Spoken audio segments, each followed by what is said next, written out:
ഈശോയിൽ പ്രിയപ്പെട്ട കൂട്ടുകാരെ, നോൻപുകാല ചിന്ത 2-ാം ദിവസത്തിലേക്ക് നമ്മൾ പ്രവേശിക്കുകയാണല്ലോ.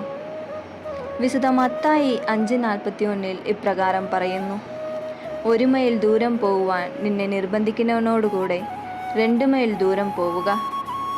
പ്രതികാര അഗ്നിയിൽ തെറ്റ് ചെയ്യുന്ന ആളോട് കൂടുതലായി ഒന്നും ചെയ്യാതിരിക്കാനായിരുന്നു ഈ നിയമം. പ്രതികാര ചിന്തയെ പാടില്ല എന്ന് ഈശോ നമ്മെ പഠിപ്പിക്കുന്നു. ഈശോ കുരിശിൽ കടന്ന് തന്നെ പീഡിപ്പിച്ചവർക്ക് വേണ്ടി പ്രാർത്ഥിക്കുന്നു: പിതാവേ, ഇവരോട് ക്ഷമിക്കണമേ, എന്തെന്നാൽ ഇവർ ചെയ്യുന്നതെന്തെന്ന് ഇവർ അറിയുന്നില്ല. പൗലോസ്ലീഹ ഇപ്രകാരം പറയുന്നു: പ്രതികാരം ദൈവത്തിന് വിട്ടുകൊടുക്കുക. സുഹൃത്തുക്കളെ സ്നേഹിക്കുക എന്നുള്ളത് എല്ലാ മനുഷ്യരുടെയും ശൈലിയാണ്. എന്നാൽ ശത്രുക്കളെ സ്നേഹിക്കുക എന്നത് ക്രിസ്ത്യാനിയായ നമ്മളുടെ ശൈലി. നമുക്കും നമ്മുടെ ശത്രുക്കളെ സ്നേഹിക്കാം. ദൈവം നിങ്ങളെ അനുഗ്രഹിക്കട്ടെ.